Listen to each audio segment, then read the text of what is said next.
masbuk ya. Masbuk ni maknanya banyak nuskhah lah. Cumanya tajuk ini sebenarnya kalau dalam salah satu nuskhah kita Al-Um yang ditahqiq oleh Rifa'ah Fauzi, tajuk ini tidak ada. Tajuk ini tidak ada. Tetapi setengah ulama mengatakan dalam setengah nuskhah tu ada.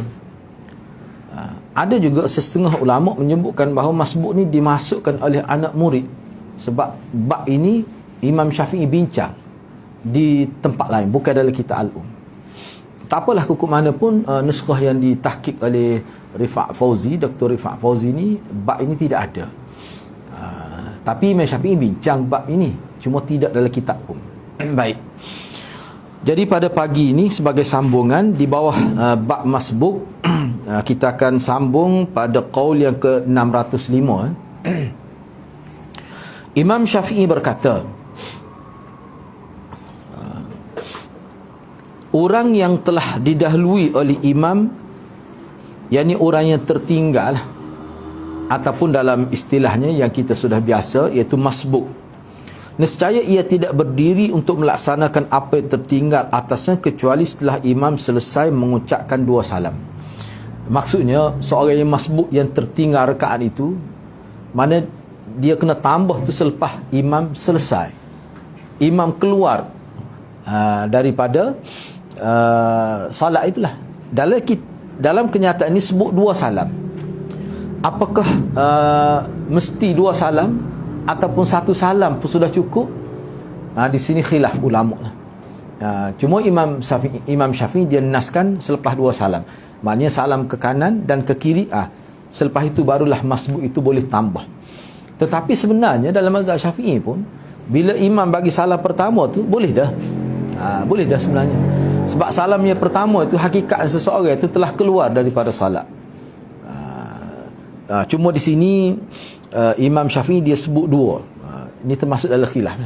Tapi sebenarnya kita sedia maklum bahawa dalam mazhab Syafi'i sendiri pun, tokoh-tokoh dalam mazhab Syafi'i menyebutkan bahawa, dan mazhab lain pun, bila kita bagi salam yang pertama itu, kalau kita terkentut selepas itu, tak sempat bagi salam yang kedua, salat kita memang sudah memadai. Sebab salam pertama itu sudah dikira keluar, keluar daripada salat itu. Jadi maknanya salam yang kedua tu dia tidak menjadi penyebab kita keluar daripada salat. Sebenarnya salam yang pertama itu. Tak apalah, kukuk mana pun apa yang disebut oleh Imam Syafi'i ini pandangan Imam Syafi'i. Okey, boleh, sila. Kalau sambung salam yang kedua? Apa? Kalau sambung salam yang kedua selepas itu sana? Sambung macam mana? Salam lagi pula. Lepas salam kan? Tak ada masalah tu. Tak ada masalah nak bagi salam. Cuma di sininya ulama kita sebutlah ni dalam perbincangan fiqh lah. Mana tidak batal. Mana solat dia tu kira menjadilah solat dia tu. Lepas tu kalau dia nak bagi salam tu tak apa, ke tak bagi pun tak apa, sebab dia salam yang kedua tu dia bukan menjadi penyebab keluar daripada salat itu. Salam pertama itu. Begitu maksudnya. Tetapi kalau kita pegang pendapat kata keluar daripada solat tu salam yang kedua, batal lah.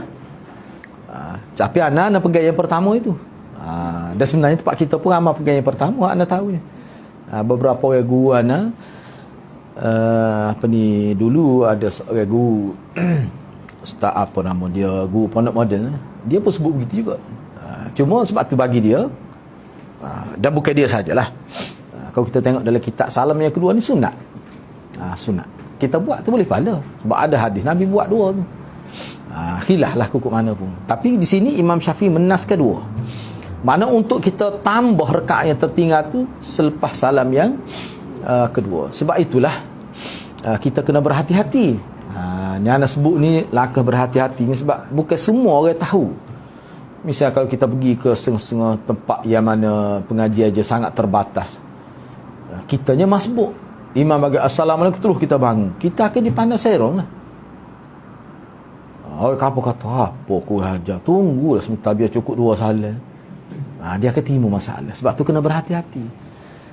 Sebab tu hadis kita bincang semalam kan, Nabi nak mengelak daripada fitnah tu. Perkara khilaf ni kita kena ambil kira juga. Kecuali khilaf tu berlaku contohnya kita yang mengaji dengan ramai ustaz, pendedahan tu lebih meluas daripada sekadar mazhab Syafi'i. Tu tak apalah, kita tahu ni khilaf. Tapi bagi orang yang bagi dia tak ada khilaf dalam fiqh, dia ajar satu hala saja, begini saja, boleh timbul fitnah tu, boleh timbul fitnah.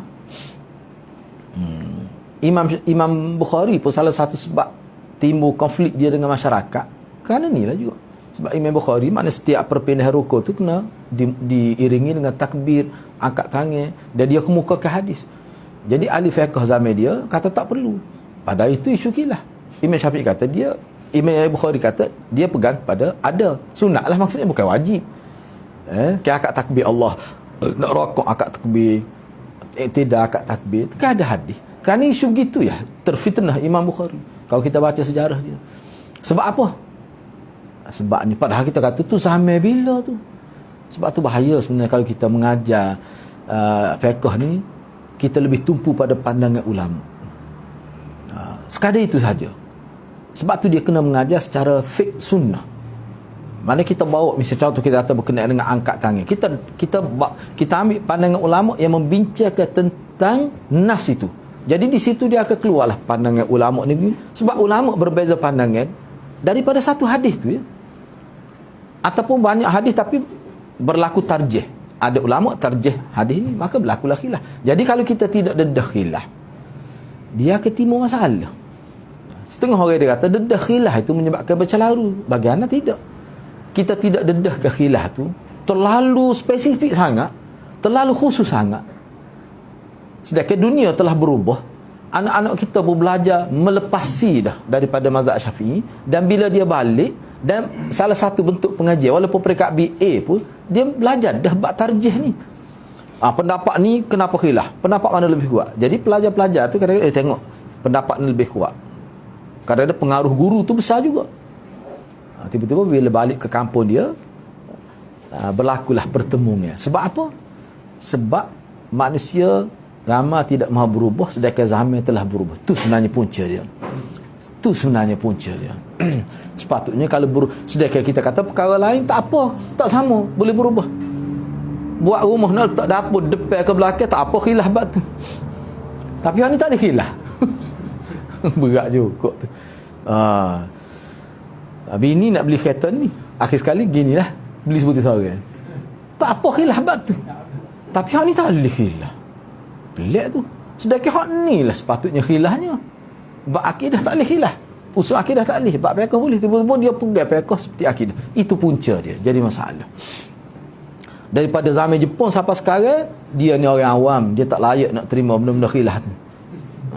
Tu. Itu sebenarnya bagi ana, dia tidak menghargai perubahan masyarakat. Perubahan minda masyarakat. Orang tua 80 tahun tu, beli tiket kapal terbang melalui online lah ni. Ana tak pernah buat lagi gitu. Nah, kita duduk main orang kampung. Siapa dia orang kampung? Orang duduk Kota Baru ni kau orang kampungnya. Tu masalah. Sebab tu cara bila kita mengajar, cuma kena tahu kalau kita pergi kampung, okey, masalah ni. Tapi kita kena sebut pun kena tengoklah, pandang-pandang lah, kena ada hikmat lah di situ. Jangan pergi kampung sebut, pergi kampung sebut astuh kemaluan tak patah. Tu boleh nyakit parut, boleh malu besar tu. Tak boleh, kena pandang-pandang lah, tengoklah, biar agak dia ngaji lain dulu. Mana kukuk mana pun dia ada tu. Sebab benda tu khilaf zaman sahabat. Sayyidina Ali dan beberapa orang sahabat lain, dia kata kemaluan supaya hidung apa telinga, juz'un minkum, satu juzuk daripada tubuh kamu.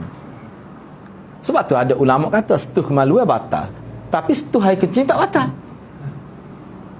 Kalau kita setuh air kencing dalam mazhab Syafi'i ni tak batal wudu, cuma kena basuh tangan. Tapi setuh kemaluan jadi batal. Mana lebih najis kemaluan dengan air kencing? Pula sudah no. Itulah kita bincang dah nasai tu. Itulah sebenarnya yang kita perlu dedah kan, barulah masyarakat tu jadi, kalau Tok Guru almarhum Tok Guru Mufti Besar baru beri otak tu. Kemah bahasa tu. Bahasa dia tu. Itu Dulu boleh faham kau. Beri otak tu. Boleh dah lama duduk di lantai dah. Kemah tu. Nak suruh beri otak tu. Ni kalau tidak beri kan dia jadi air pun tak boleh masuk. Masalah. Air tak mah tak selesai. Tu betul selesai dah. Itulah. Tu lagi parah tu kalau bijak tu dah. Tak apa dia ada akan datang ni. Baik, tak apalah kan. Kita akan bincang juga kalau tu dalam Nasa'i tu. Okey, baik, seterusnya. Jadi di sini Imam Syafi'i kata bila seseorang itu yang masbuk, dia nak tambah rakaat yang tertinggal tu kena pastikan imam keluar daripada solat. Jadi takbir yang digunakan oleh Imam Syafi'i untuk menggambarkan keluar daripada solat tu selepas 2 salam. Perkara ni khilaf seperti yang saya sebut tadi lah. Kita nak pergaya ni pun tak apa, nak pergaya tu pun tak apa, tak ada masalah. Kalau guru anak dulu mudah. Bila perkara ni sabit, dia katakanlah anak pergi hak mudah. Bila mudah. Perkara tu bila sabit. Tapi ada setengah redok, dia suka hak payah tu pelik tu. Tak apalah. Dan dia nak pergi hak payah. Dan dia pun jenis payah. Boleh, tak ada masalah.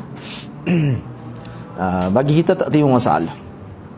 Hak tak bolehnya benda yang tak sabit. Itu memang tak boleh. Kita kena bertegah lah. Qaul yang ke-606, Imam Syafi'i berkata, barang siapa masuk masjid lalu mendapati imam sedang duduk pada rakaat terakhir. Duduk ni maknanya tahiyat akhir lah.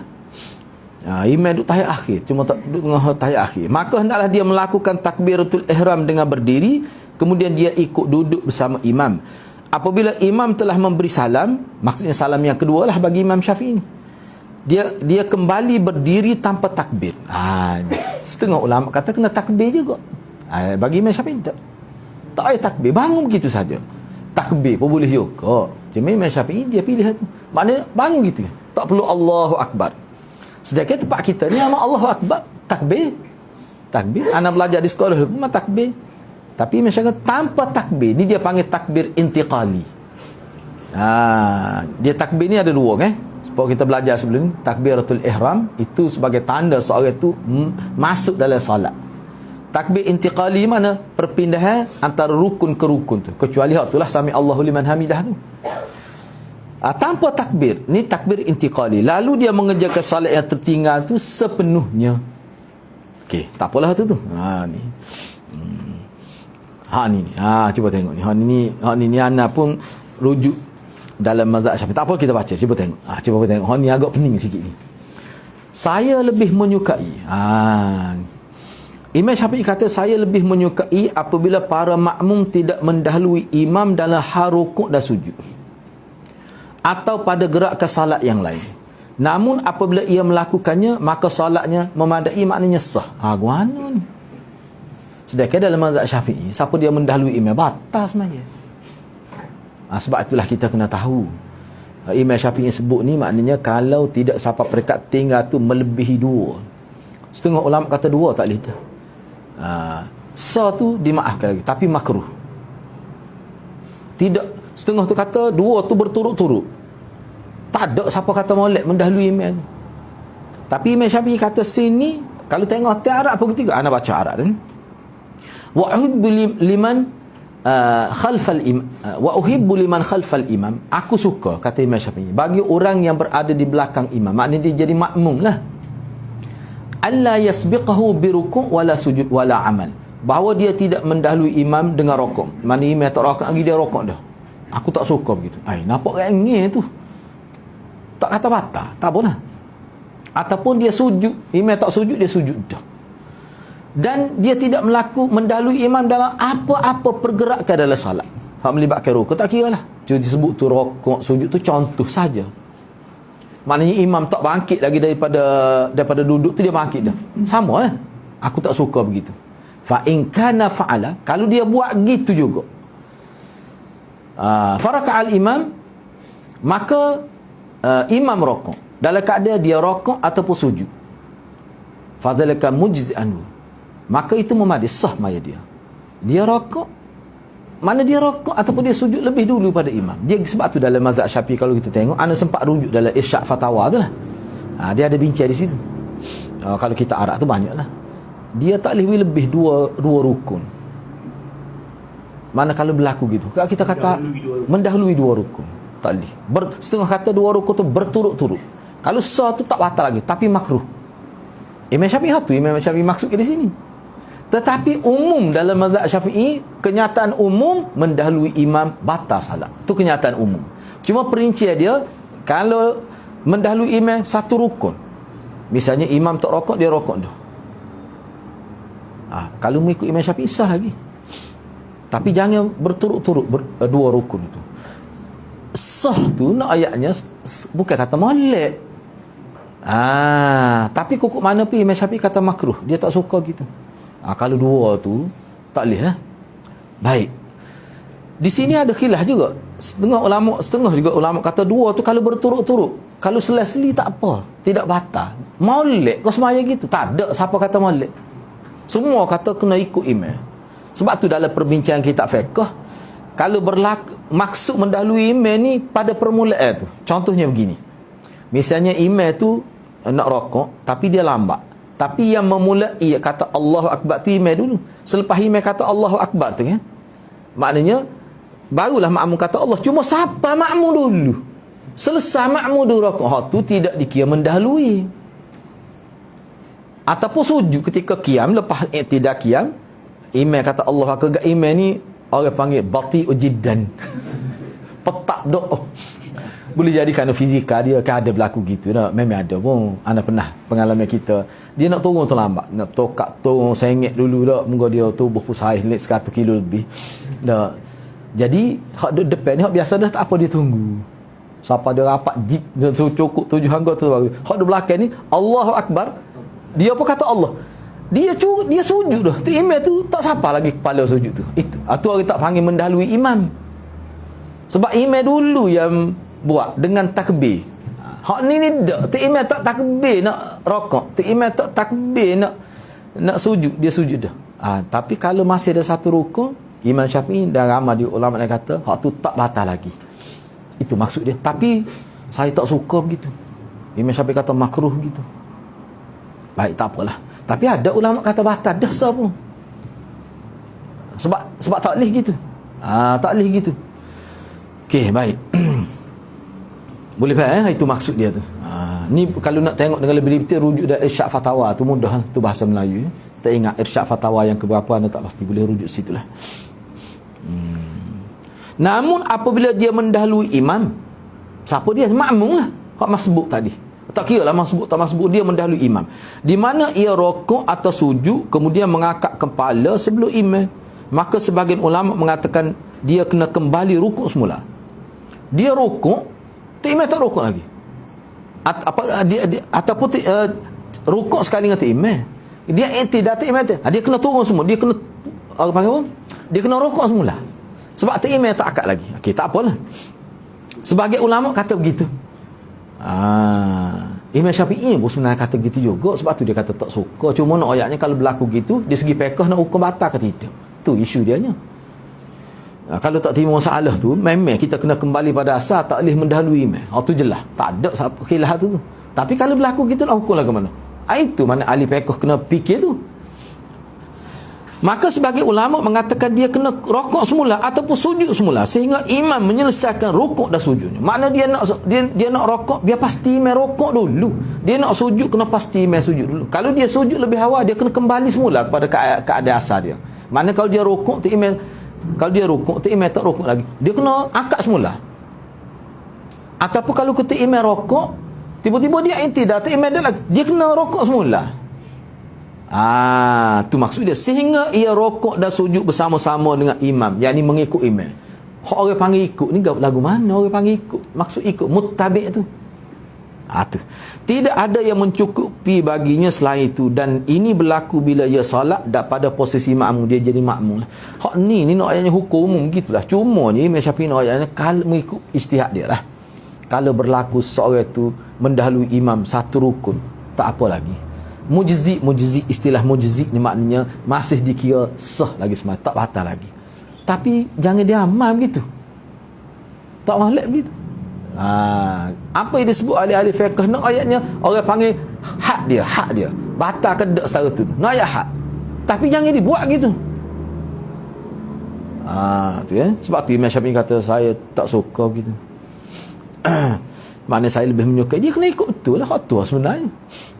Kalau buat gitu kan, Ya? tidak dibilangkan menang rukun Mana? Sani kalau kau Ada. Sebab dia salah, dia i'adah. Sebab dia sebut dia kena i'adah, dia kena kembali semula asal. Sebab dia telah salah. Ni orang panggil undur balik lah. Nunggu salah. Tak tambah tu. Dia gini sebenarnya setengah-setengah ulama anda rujuk oleh kitabnya. Ni kalau seorang tu dengar sengaja niat kita memang ulama kata batal. Dia tahu dah tak boleh. Dia sengaja buat. Ni isu orang jahil ni. Isu orang jahil. Dia maya siap dah. Ataupun dia buat lagu mana. Jadi maknanya kita kata tak apa sah. Tapi selepas dia tahu buat juga dengan sengaja. Memang ulama kata batal tu. Sengaja dia tak apa. Dia kata tak apa. Imam Syafi'i kata tak apa. Dia buat lagi semua. Tak boleh gitu. Tak boleh buat gitu. Itu termasuk dalam istihza. Dalam ni dia ada sebut. Dalam detail ni dia ada sebut. Tak boleh istihza. Kalau istihza boleh menyebabkan rosak akidah tu. Kalau istihza mana mempersendakan amalan solat. Boleh rosak akidah tu. Sebab tu tak saya rasa orang Islam yang akidah dia molek tak berlaku gitu. Sebab kita lah. Dah kita tahu dah tu. Kita nak buat gitu. Kalau orang buat gitu tak boleh ni bincang ni mungkin kerana dia tersalah, kerana dia jahil. Seperti ni lah. Kalau nak pakai buat juga tu hana lagi pengkoh ya. Dia tu orang kapal tu pakai pih, pakai kain air. Apa cikgu dia kata tu lah. Cabut kain air dia. Mojo pakai luar cek dia tu. Mojo pakai spender. Kalau tidak parut dia. Baru orang tahu rupanya dia air dia pakai seluar dalam. Mojo dia kata tak pakai tu parut tu. Lepas tu pakai pih. Kita nak kata kena bayar dam lalu kah? Kau itu cepat-cepat pecah. Kita kata, mana tu error ke tu? Cabut dia. Kau ini kata, seekor kambing kita hari ni. Takkan nyanyo tu. Takkan nyanyo. Anak kata, dok. Munggu kita bukan tok peti. Dia telefon direct ke Dr. Mazhar. Dr. Mazhar kata, tak apa, salah lega dia. Kata kan anak sebut dah. Dia kata, Ustaz Din tidak tok peti dia kata. Dia kata, jalan juga. Anak pun tak teringat. Anak tidak tok peti. Nakah ngerti dia tu orang tua dah. Cuba bayangkan kalau kita nak pakai maka kambing dah kita sorok 2-3 orang gu dia lah. Kena kambing ada hari ni. Kau itu pakai sekejap dia tidur dalam kapal terbang tu. Enggak dia bangun cepat-cepat pakai piah. Ngepih kali duduk dekat dia dah piah orang nak tahu. Anak tengoklah. Anak kata, kita buat isyarat gitu monggo duduk jauh kan buat isyarat ni. Kawan tu pun kata dia habis dia. Dia kata pakai piah tu. Dia pun pecah. Kawan dia kata, kambing dah kita hari ni. Tak boleh gitu. Kena tengok juga. Dia sebab gak kawan ni pun sedap jawab. Dia kata, dia kena dam. Tu salah belaka tu. Sedap dia. Untuk pekoh ni bahaya ni. Dia cakap nak pakai kambing. Dia kata, dia kena bayar denda. Semua salah belaka. Bukan sengaja. Jalan juga. Tak boleh. Sebab tu bagi anak untuk orang awal ni kita kena ringankan. Tu sifat jumhur ulama. Tak boleh kita berdoa. Dah kita kata ada ulama kata tak batal kalau dengan tak sengaja. Lepas tu sekejap je tu. Bukan lama. Bukan sekerat hari. Apa kita nak ambil orang membeban ke dia. Anak rakyat juga kata tak apalah pakai duit nak beli kambing. Senyak lalu punya duit tu kan. Tak boleh gitu. Kena pandai-pandai pekoh ni pun.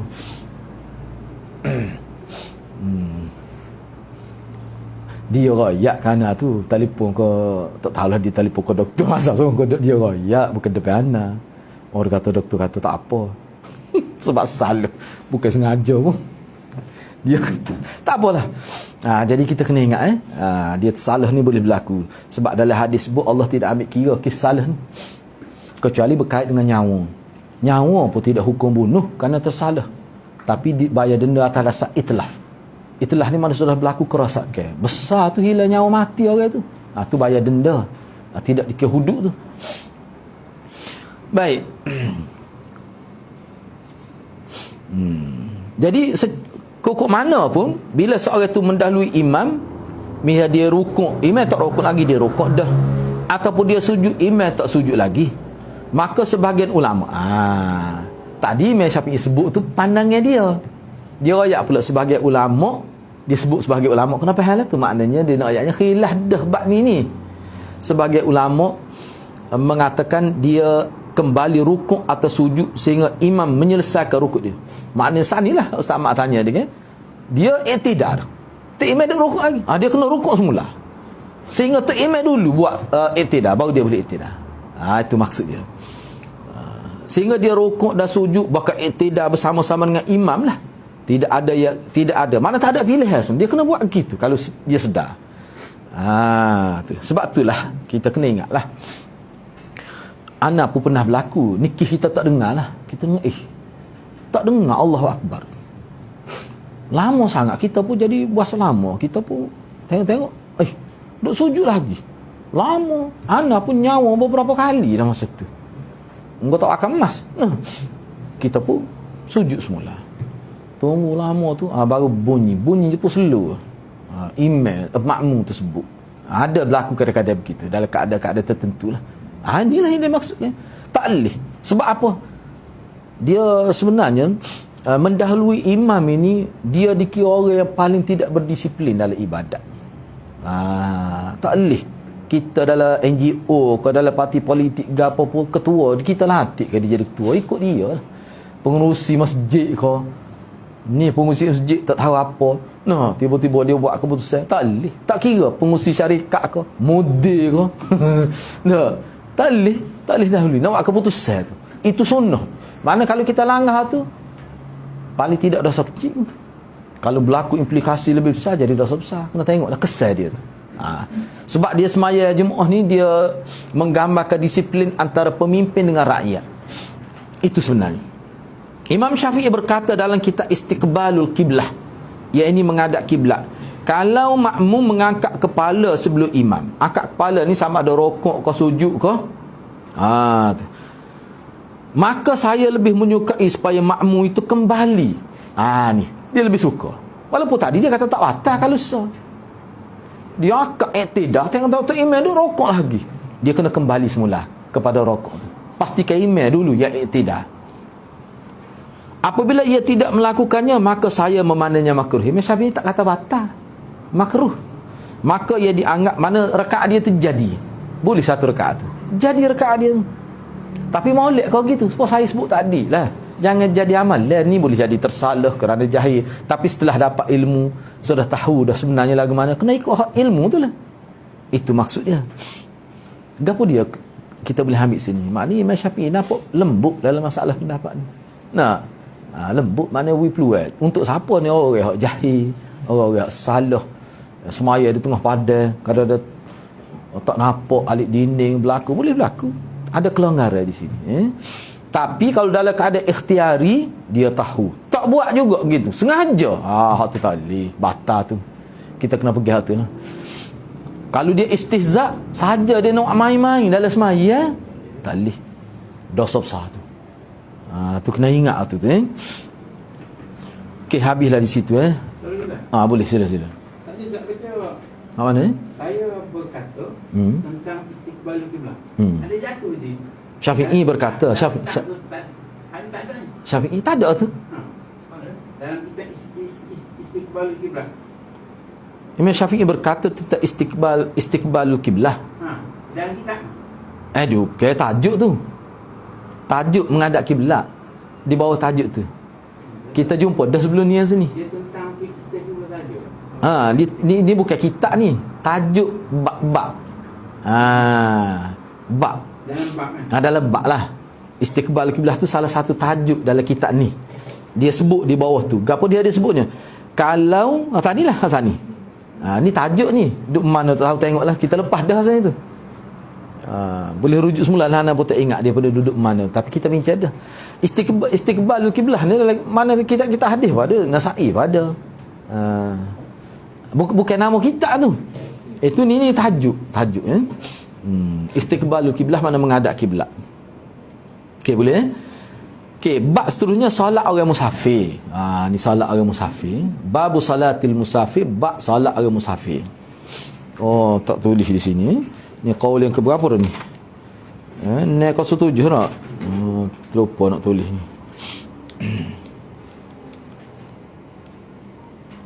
Hak ni dalam tahqiq Rifat Fauzi ada ni. Bab salat musafir ni ada.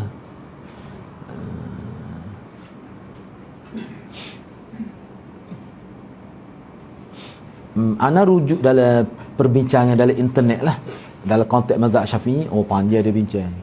Jadi kalau kita hak tu detail lah, dia put dalam fiqh manhaji, mari semua. Bukan.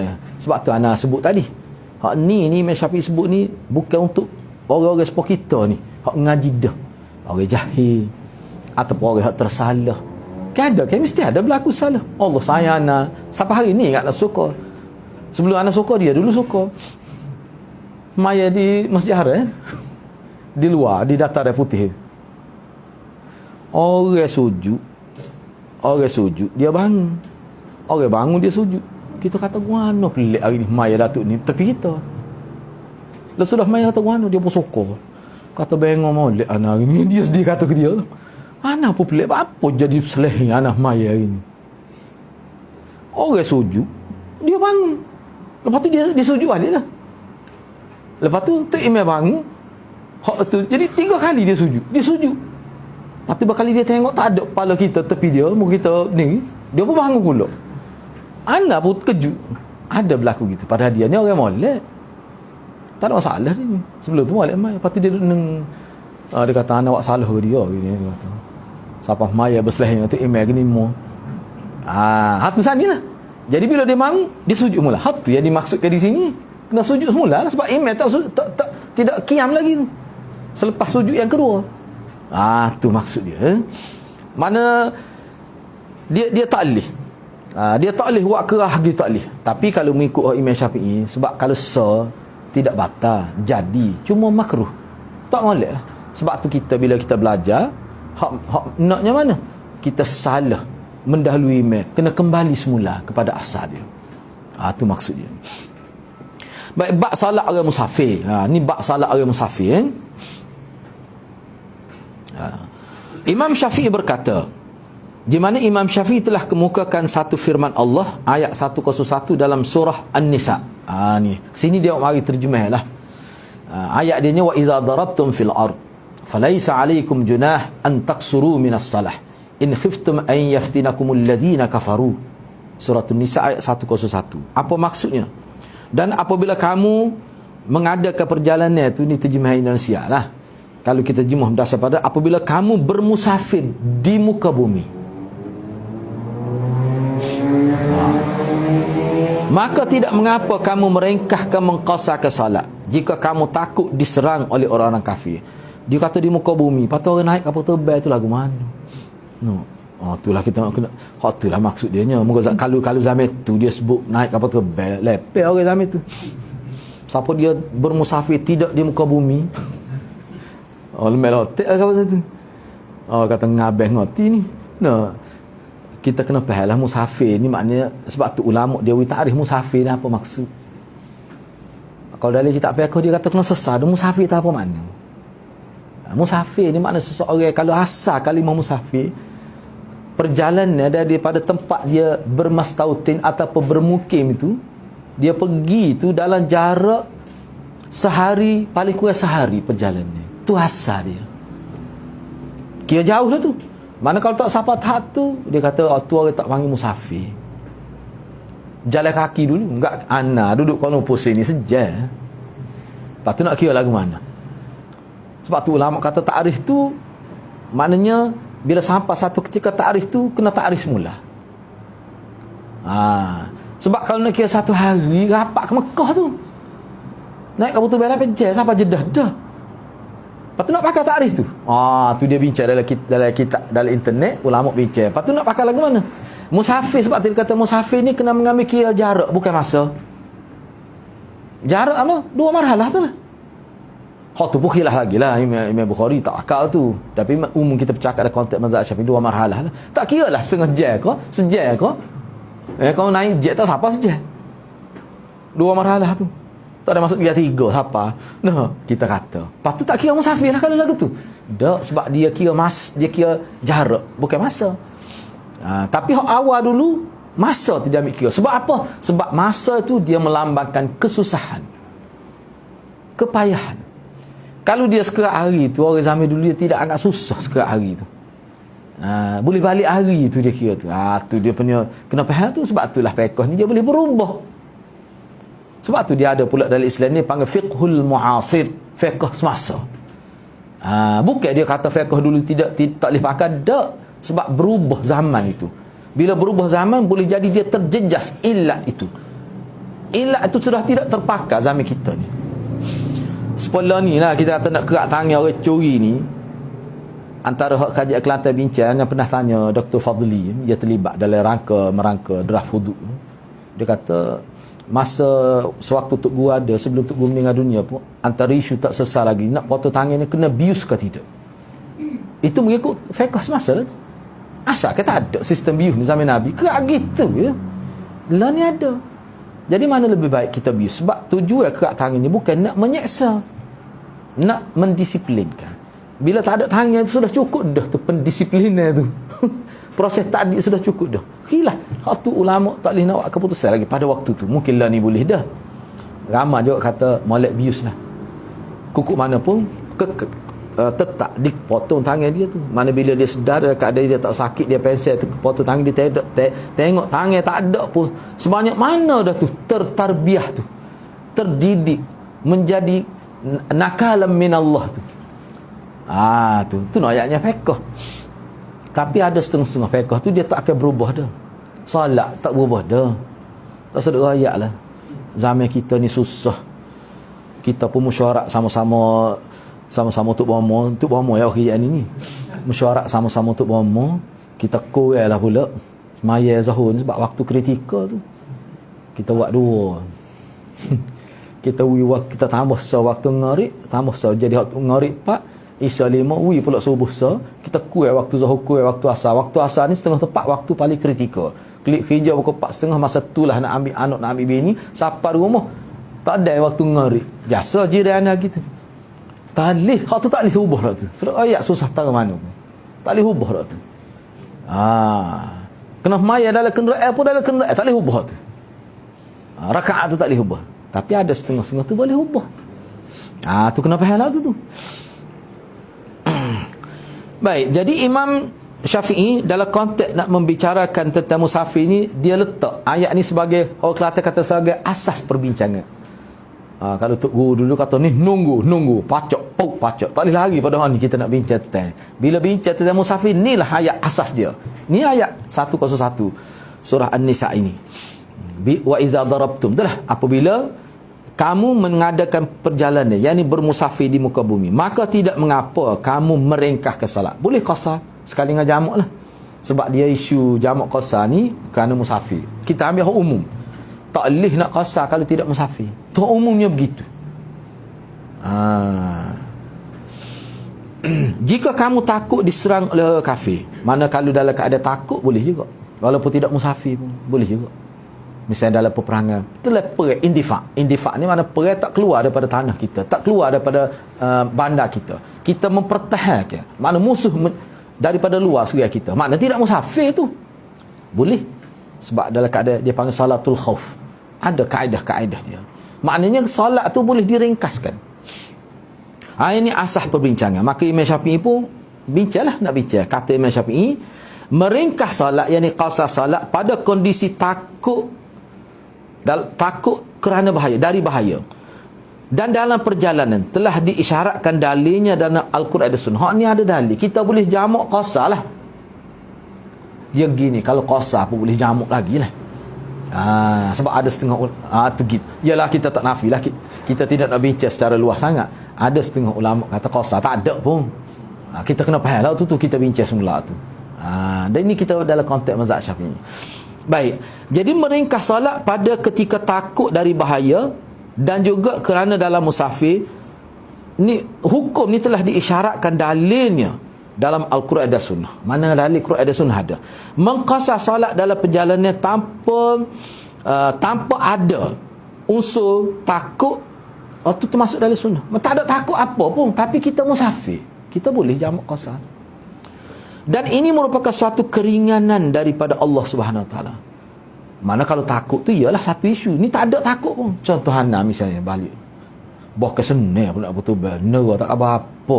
Tak ada pun takut-takut. Ada juga orang ada takut tu. Ada juga tak tidur pakai siapa tak tidur. Nambung punggung. Ada juga ketika begitu. Siapa hadut tepi kita pegang tangan sakit ni. Iya, tak sedar dia pegang tangan kita. Kita pun tak sedar juga masa tu. Dia kejut ada juga berlaku gitu. Kata sudah aku tak ada apa lagi sekat ni kali. Ada tapi tidak siapa perekat kena kosal tu dia ilah metak gitu ya. Ni takut ni maksudnya suasana tu kerana peperangan, kerana kita tak ada tidak kondusif, wama orang jahat. No, misalnya itu ketakutan dalam konteks tu. Ataupun dalam kitab ekor dia peluahkan lagi masuk dalam grup WhatsApp 3 ekor 5 terlepas. Terlepas di ni lah, di Kota Baru. Ada orang nampak duk belik di sekitar Balai Islam. Tak ada apa. Anda rasa pakai duduk sini ya kita ni. Lagu mana? Boleh ke tidak? Tak boleh. Sebab kita duduk dalam bangunan ni boleh maya dengan molek. Tak boleh, takut lah. Tak takut. Kita kunci pintu, tak boleh naik imam suruh raja. Memang takut. Tapi takut tu boleh. Kalau kita nak rasa tak boleh. Takut yang dimasukkan di sini maknanya takut tu bila kita semaya tu menyebabkan kita tak boleh nak jaga keselamatan diri kita. Tu maksud dhabit takut tu. Tapi kalau duduk dalam bangunan ni kunci pintu, imam tu dah tak ada dah ni, duduk luar tak tahu mana pun.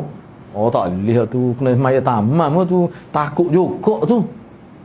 Tapi tak kira takut tu. Sebab tu kebanyakan ulama dia kata takut ni asalnya dalam peperangan.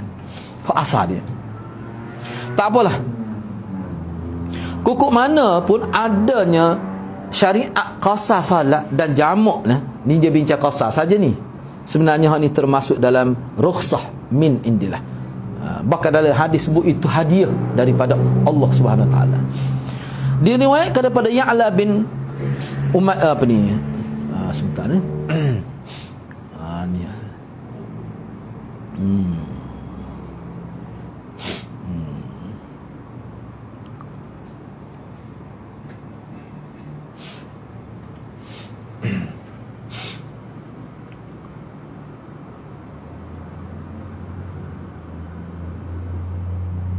Dia mari si dalil banyaklah, kita pun tidak bincang itu ni.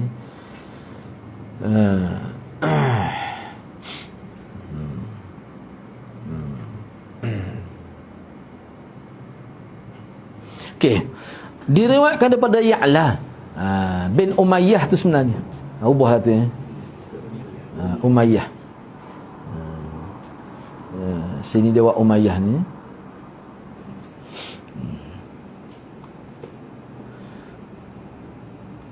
Dia berkata, saya berkata kepada Umar bin Al-Khattab radhiyallahu anhu, sesungguhnya Allah Azza wa Jalla telah berfirman, maka tidak mengapa kamu mengqasarkan salat jikalau kamu takut diserang orang-orang kafir. Dalam peperangan ni maksudnya asalnya. Baik.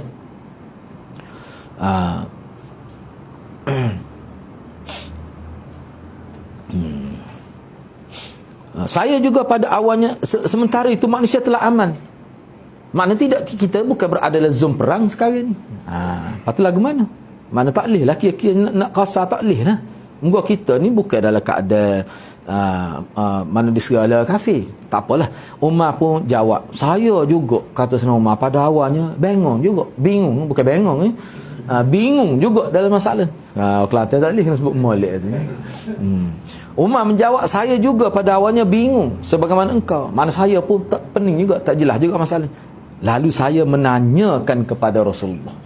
Maknanya dia minta penjelasan tentang ayat ni lah. Maka Rasulullah berkata, sadaqatun tasaddaqa biha alaikum faqbalu sadaqatahu.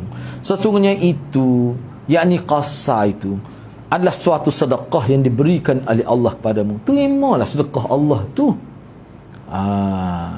Maknanya apa? Maknanya tak apa.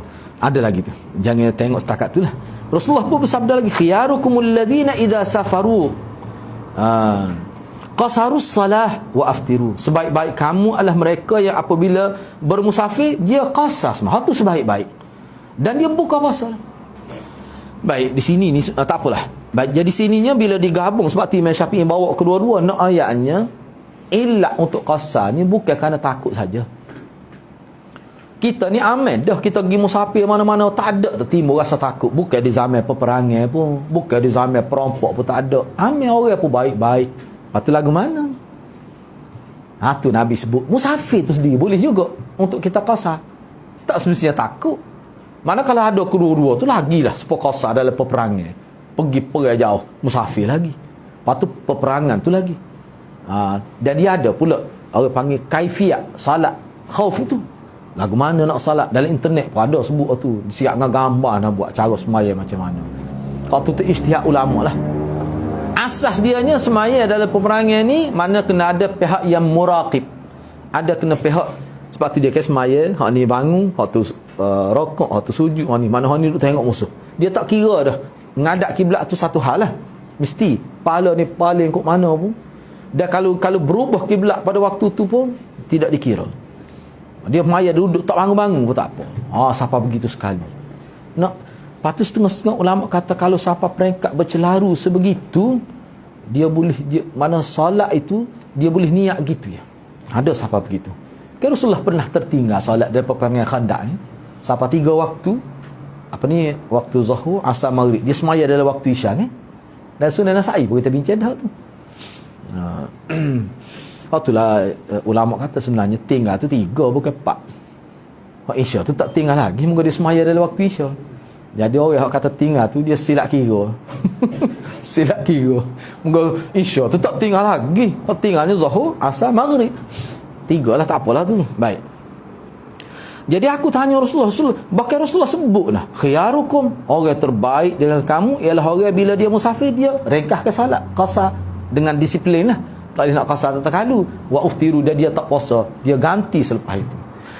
Baik. Sekarang ni hadis ni sebelum kita pergi pada qaul yang keberapa tu, naik kasus 9, ana nak bincang dulu ni. Ni ana tengok dalam internet hak berkenaan dengan musafir itu tak apalah. Hak tu hukum musafir tu. Dia musafir pun dalam fiqh baru lah ni, ulama macam dia bincang semula untuk orang musafir yang tak salat Jumaat. Dengan hak salat fardu hak lain. Sebab setengah-setengah kata tu kalau salat fardu tu memang tidak wajib, tapi lebih baik dia semaya. Sebab apa? Nak ambil khutbah tu, nak dengar khutbah. Lepas tu kalau dalam konteks contoh Hana sekarang ni, memang hari Jumaat ada musafir sama. Lepas tu kalau nak pakai kata tak payah semaya kat, banyak tahu dah tak Jumaat anaknya. Tu sebab tu ulama bincang. Sebab dia kata, tapi kukuk mana pun bukan semua ulama terima, tapi ada perbincangan. Kita kata musafir. Jadi bagi setengah ulama yang mengatakan musafir ni dia mengambil kira jarak, dia kata mengambil kira jarak maknanya tetaplah boleh jamak qasar tu. Tapi kalau yang mengambil kira masa lah ke mana? Saya kan sebut asal kata musafir dulu kan paling kurang 1 hari. 1 hari lebih tu maknanya kalau siapa 1 hari perjalanan ni, hak tu dikira musafir tu. Asal dia nya dalam fiqh. Jadi dianggarkan dulu kalau perjalanan tu sampai berjalan kaki lah ni, berjalan kaki ataupun kita naik unta dengan kita jalan lebih kurang ya. Derah slow no. Kecuali dia lari tu, dia tidak lari unta ni, kecuali kalau di pukul pungut dia tu baru dia lari. Baik, perjalanan tu kalau dalam 1 hari tu, itulah tubik anggaran 2 marhalah. Tubik anggaran 2 marhalah itulah, kerana itulah. Sebab dalam jarak tu.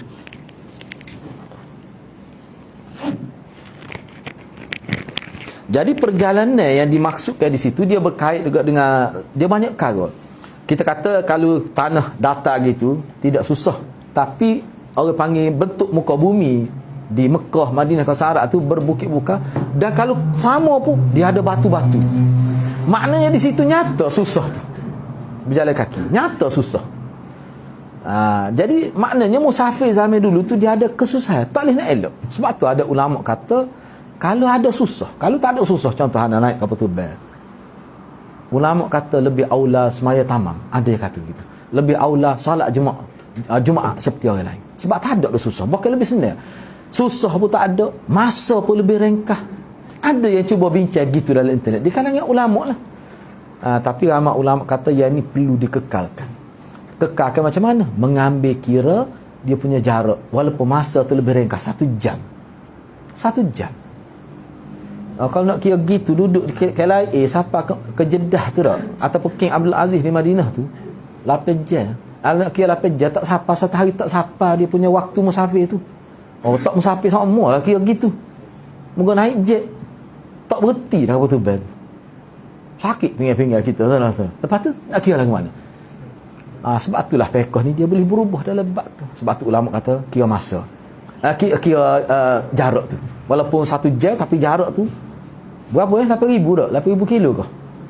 Malaysia ke 8,000 kilo tak silap? Ke lebih Anda tak ingat dia kira daripada udara direct gitu 8,000 tak silapnya. Tak apalah. Jadi khilaf. Hak kita duk bincang sini ni tak kira lah. Mana kita pakai musafir tu dalam bentuk pemahaman moden ni ke? Ataupun pemahaman dulu asal musafir. Maka boleh lah. Boleh kita jamak qasar. Walaupun tidak dalam keadaan zon perang. Tidak dalam keadaan takut. Boleh. Tu. Tapi anda pernah dengar Dr. Basik pun sebut. Dia kata tidak menasabah juga. Dia kata kita pergi ke Kuala Lumpur tu kita jamak. Itu tu kita tak puasa. Kalau jamak tu okey lagi. Tak puasa lah. Padahal kadang dia pergi balik hari. Turun lepas subuh. Nah, sebelum maghrib siapa dah sini? Dia pergi mesyuarat 2 jam pun ambil tiket 2 hala selalu. Lepas tu nak kira lagu mana? Tapi kalau mengikut tadi boleh dah. Boleh. Sebab itulah ramai juga ulama kata kalau dalam keadaan kita tidak payah apa pun tak itu apa lebih baik puasa. Ada ulama berpendapat begitu. Khilaf lah hukum mana pun sebab tu bagi anak kalau anak fikir dia tak ya pun nak hati kok. Baik kita teruskan. Jadi kalau kita kata apa baik puasa sini Khamis lalu. Jadi itu pandangan ulama kita dalam bab ni. Cuma kita nak bincang ni tidak khilaf tu. Hak kita nak bincang ni untuk qasah tu sendirinya tidak semesti dalam peperangan. Mana musafir tu. Dan Nabi kata waktu tu maknanya khiyarukum tu molek buat sebab itulah. Molek buat. Sebab dia anggap sedekah tu. Tak apalah. Qaulnya ke-609 Imam Syafi'i berkata yang lebih saya sukai adalah hendaknya meringkah ke solat dilakukan ketika dalam keadaan takut dari bahaya serta dalam perjalanan. Mana kalau tidak musafir pun dalam keadaan takut. Baik. Takut ni benda yang agak subjektif lah kita kata tak. Duduk di rumah takut. Boleh jamak kau? Boleh qasar kau? Orang kita bunyi kucing pun takut. Tamu-tamu tengok dalam mesej tu 2 orang, bandu yang terlepas. Dia koci habis itu. Takut. Lepas tu boleh qasar ke? Tak, bukan maksud itu takut di sini ni. Kalau zaman kita dulu nak pergi ambil air semayam mana? Lu telaga tu. Telaga tu untuk sebut kapal. Ni kita ni baik bukan duduk dalam rumah, duduk dalam bilik kita. Takut lagi. Memang dia jenis nakut nak pergi bilik air tengah malam pun panggil bini. Tak termasuk takut tu. Orang tawakhir gua takut tu. Imam naknya ni takut mana? Takut terancam nyawa. Misalnya kalau dulu nak tobik soda takut. Boleh lah kasar. Takut dia ketuk pula lagi ambil ni berat. Kena buka pintu nak pergi. Malam pula gelap zaman dulu. Tapi lah ni tak timbul. Sebab tu takut ni dia kena tengok. Orang panggil kondisi takut yang mengancam nyawa. Tu maksud takut. Mana takut tu kena takrif semula zaman kita ni. Kukuk mana pun kalau tidak musafir pun boleh. Jika dalam perjalanan tidak ada rasa tak. Kalau dalam perjalanan tak ada rasa takut, tak ada apa-apa bahaya, namun ia menyempurnakan salat, maka tidaklah hak itu merosak salat. Boleh juga. Dia nak semaya tamat dalam musafir boleh.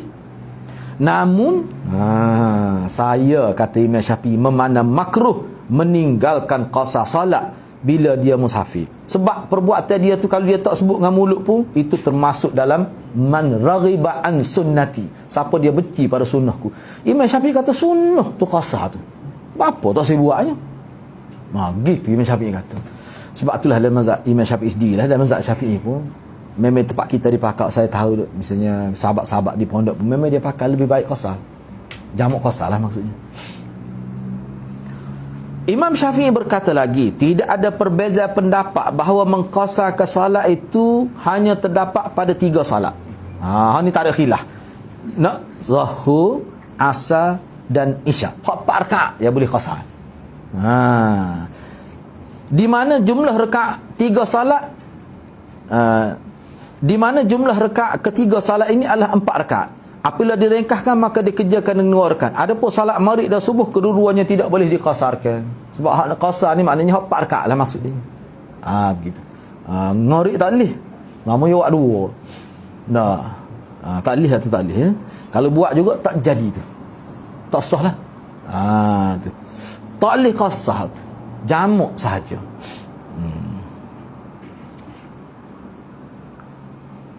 Dia masalah kita qasar ni kan tak? Kita bincang dah ke tidak masalah. Contohnya kita nak salat antara zuhur dengan asar. Nak dahulukan zuhur ke ataupun nak semaya asar. Sebab kalau semaya asar adalah kita katakan hak tu dia panggil waktu tuai umuh dia panggil. Lagu mana tu? Tu khilaf ulama juga. Tapi ramai juga ulama kata sebenarnya tertib itu lebih baik. Walaupun dalam waktu asar, hak mana waktu dulu sepatutnya zuhur dulu. Namai zuhur dulu. Hak tu lebih ramai. Tapi dalam mazhab Syafi'i ini dia ada khilaf juga situ. Kan orang kita kan pakar tu. Tepat hak saya tahunya, sahabat-sahabat kita di mazhab Syafi'i di tempat kita ni dia pakar tu tuai rumah tu. Kuat, memang beradab sungguh tu. Tak boleh nak langgar tuai rumah ni. Tak kukup mana pun khilaf lah. Khilaf. Jadi siapa setengah-setengah tu bila nak jamak takhir, dia kata kena niat zuhur dulu tu. Padahalnya tahu mana muka dua-dua berlaku itu. Kalau ngerik dengan Isya tu nak sabar. Anak kena dah tu. Ngerik dengan Isya tu. Maulana jadi imam, kita jadi makmum. Dia wisalah, kita bangun. Dia kata entah buat hal tu. Tak apa mana-mana pun dia kata. Lepas tu adalah dia tazkirah sikit je. Tak apalah. Jadi makna dia ada ketikanya dia buat maghrib dulu lah atas rasa tertib. Jadi anaknya pergi buat Isya dulu muka waktu Isya. Dia wisalah kita bangun. Dia pun paling dia pun senyap. Lepas tu orang tahu waktu dia kata. Dia kata anak berkata tuai rumah. Dia kata tuai rumah tu kita masa ziarah sudahlah dia tu. Masa ziarah sudahlah. Kita buat ikut tertib lah. Tertib lah. Maknanya buat maghrib dulu. Maghrib dulu. Jadi bila gitu bila maghrib dulu dia buat maghrib lah. Tak ingat dia jadi imam bukan. Jadi mana berselahing. Selahing dia Isya dulu lah. Moga-moga takhir. Betul takhir. Jadi makna anak tambah lah. Jadi khilaf dia kata tak apa, boleh. Sebenarnya kalau dalam mazhab Syafi'i itu kalau kita perhatikan dia lebih kurang sama kuat tu pendapat tu. Khilaf tak ada masalah. Tak ada masalah sikit pun tu. Boleh lah. Kita rasanya bincang dah kali ni. Bincang dah tak? Anak kena marah di Jeddah. Terus kita buat Isya dulu. Patut harap dia marah apa buat Isya dulu. Dia suruh tertib. Tertib. Waktu mana dulu? Awak mayat takhir pun dia kira waktu tu dulu. Dia sebenarnya gini, waktu tu kalau nak kira setengah ulama kata lebih kuat sebab Nabi buat gitu. Nabi buat gitu. Nabi buat mengikut tertib. Hak mana semaya dia betul lah takhir. Tapi semaya tu dari segi waktu tu hak mana dulu? Tapi kok mana khilaf lah, tak usah itulah. Sebab kalau kita itu pun tak ada masalah mungkin dua-dua. Maghrib dengan Isya. Lepas tu subuh ni lagi tak ada masalah sebab dia tak ada gu dia. Jangan tebing Isya dengan subuh. Dia kata tak nampak juga dua-dua dia kata. Waktu tu masalah tak ada orang buat tu. Okey, tak apalah. Baik. Waktu tu dia ada perbincangan itulah. Cuma di sininya ni basic basic dalam bab musafir yang bolehnya yang 4 rakaat boleh qasar. Okey. Di sini panjang kita berhenti setakat itulah dulu. Masalah-masalah yang berhubung dengan salat musafir. Sebenarnya dia berkenaan dengan salat musafir. Ni sebenarnya dia ada kitab khusus Tuhfatul Qafilah nama kitab tu. Hadiah pada orang yang bermusafir. Kitab ni pun saya tak ingat atas apa pun 100 muka surat. Ada dengan anak tu. Anak tak pasti ada terjemuh ke tidak. Arab tu ada dengan anak. Dia bincang secara detail. Ada kita bincang ni ada semua dibincang lah. Masalah hormat waktu, masalah tertib, masalah dahulu ke tuai rumah, hormat tuai rumah, semua dia bincang. Pendapat ulama ni kata begini, mazhab ni kata begini. Begitulah. Okay, kita berhenti setakat tu. InsyaAllah untuk menghadapi kita akan sambung isu-isu yang berbangkit yang berkait dengan salat musafir. Itulah untuk minggu hadapan ni. Okay. Assalamualaikum. Ya, ada soalan boleh sila. Jadi apa hukum dia kalau setiap kali bangkit pada sujud tu? Dekat tu dia takbir. Setiap takbir boleh. Tak apa. Daripada sujud. Nak kiam kan? Atau ada hadiah tu. Boleh. Takbir ni mana akad tangan lah. Dia akad tangan ni gini, akad tangan ni kalau hak sabit dalam sunnah hak jelasnya daripada rakaat kedua. Hak tu sunat tu, hak rakaat lain tu khilaf ulama. Tapi hak tu tak ada khilaf tu. Akad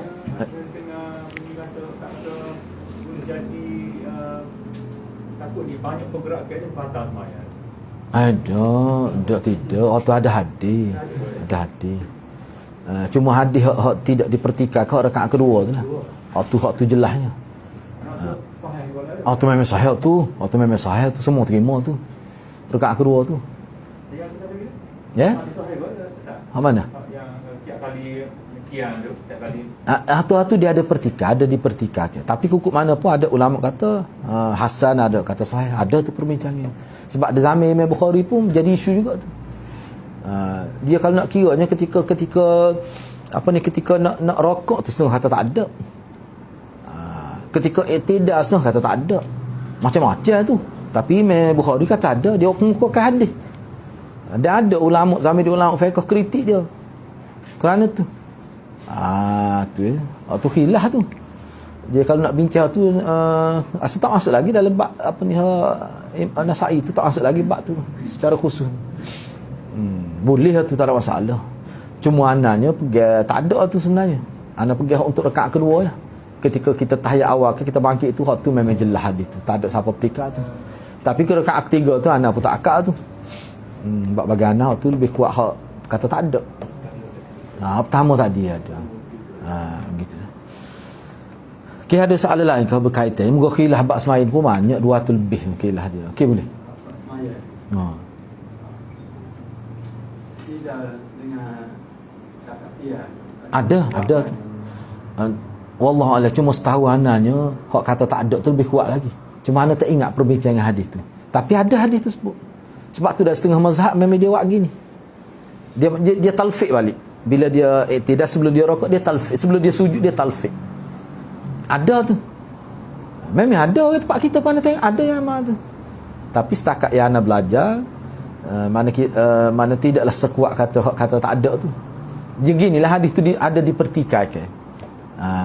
Tapi memang kok mana pun ada pendapat ulama tu, dia terima hadis tu. Dan ada dalam mazhab kata ada tu. Ada. Dan anak-anak pun pernah dia terliput tu beberapa orang, anak tengok dia buat gitu. Tapi anak tak buat gitu. Bukan dia i'tidal. Dia sedekah balik. Sebelum sujud. Sebentar ya. Dia letak. Dia pun letak gitu. Dia pun tak pun. Dia pun baru dia sujud. Ada. Cuma anak tak ingat dia punya perbincangan secara detail tu antara hadis tu mana kritik ulama tu, anak tak ingat tu lah. Tapi benda tu anak jumpa dah lah hadis tu. Okay, ada soalan lain ke? Kalau nak tu kena check dulu lah secara detail tu.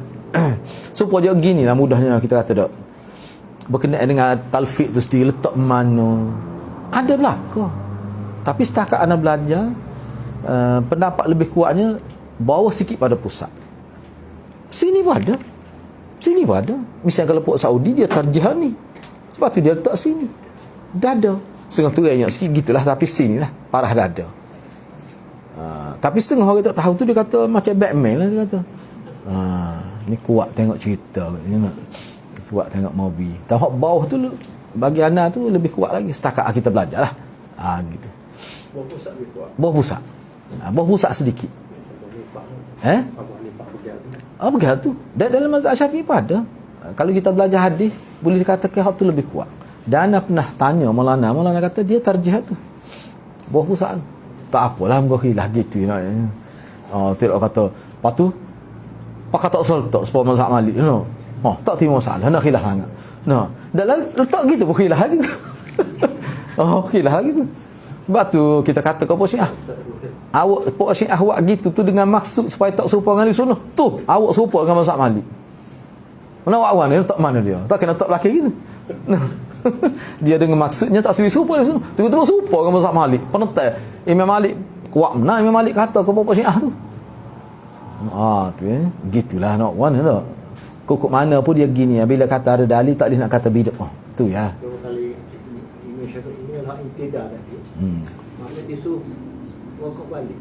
Mana? Dia suruh tunggu kat intidah. Tapi kita rokok balik. Rokok balik.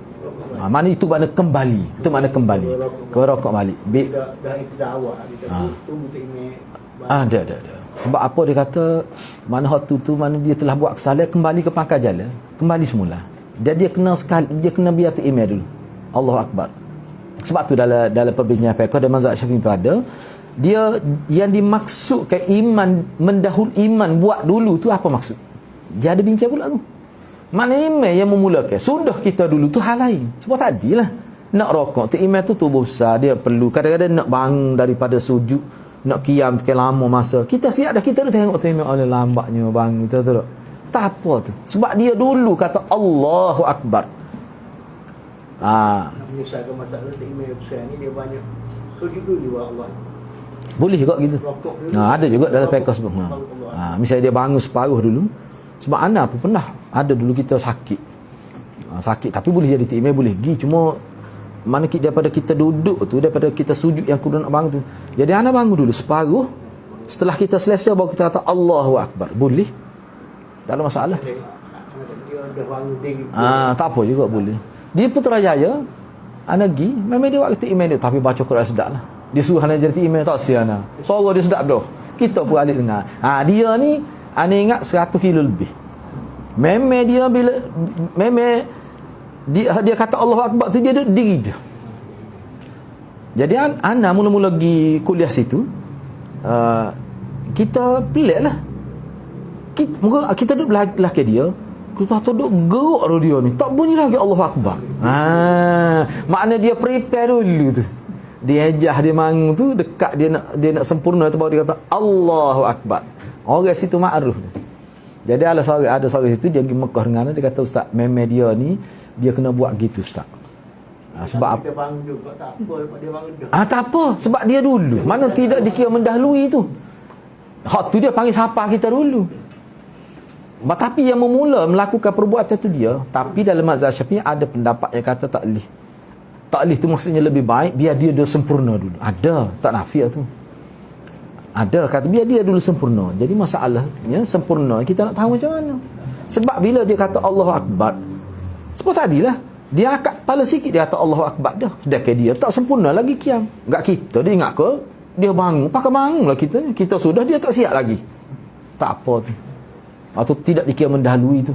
Sebab sebab kalau dia nak rokok, dia kita depan dia, belakang dia. Dia buat dah. Jadi kita terikut lah dia. Buat rokok pun dia. Boleh lah tu. Sebab tu dalam mazhab Syafi'i dia atas dasar ihtiyat, cermat, dia kata kena pastikan dia sesat dulu. Dia kata Allahu Akbar, tengok dia sesat dulu baru kita buat. Masalah sekarangnya dia timbul gini. Semaya kalau kita duduk belakang dia tak apa. Ni kita duduk jauh tak tahu dengar suara ya. Allahu Akbar kita pun Allah.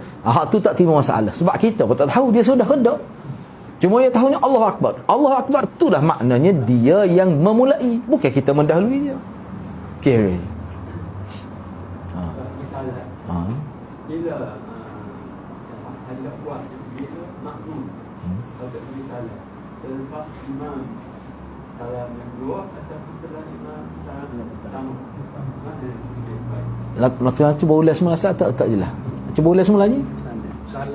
Salam makmum. Salam makmum. Bila setelah imam selesai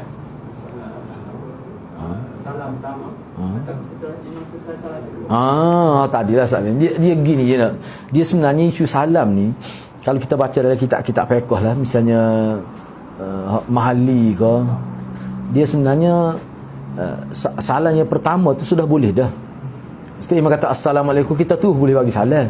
Tak ada masalah tu. Cuma ada sesetengah ulama misalnya kalau Imam Syafi'i tadi, Imam Syafi'i pun ada tengok dalam ta'liq dia, dia kata salam pertama tu mim babil aula. hak moleknya. Maknanya kalau imam bui salat pertama, kita bui lalu salat, tak ada jadi masalah pun. Cuma kalau kita nak tunggu untuk imam bui salat kedua, boleh juga, tidak masalah. Baik Imam Syafi'i dia lebih suka tu. Yang kedua tu. Sebabnya dalam perbincangan dalam mazhab Syafi'i pun salat pertama itulah sebenarnya yang mengeluarkan seseorang daripada sembahyang tu.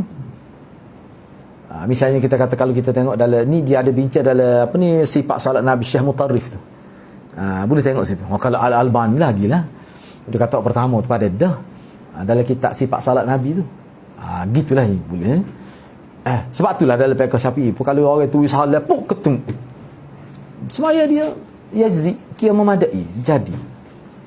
Tidak dikira batas semaya dia. Gitulah. Sebab tu Anas di kita oleh kerana kita belajar ni ada khilaf. Nak kata mana kuat pun tak pasti sebab nampak ada persaingan juga pendapat tu begini ni. Kadang-kadang kita bila tu imam salat pertama tu kita sambung lalu untuk tambah rekat kalau kita masbuk. Kadang-kadang kita tunggu sampai tu imam salat kedua. Kita tahu masalah tu tak apa. Tak ada masalah tu.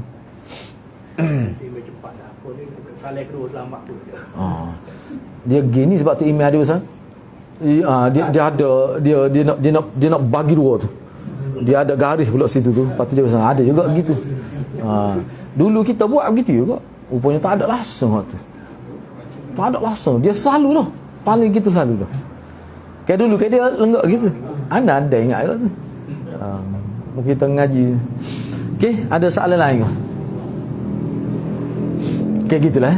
Boleh jadi kita berhenti setakat itulah. Mudah-mudahan Allah berkati kita semua. Aku qauli hadza wa astaghfirullahal azim li wa lakum. Wassalamualaikum warahmatullahi wabarakatuh.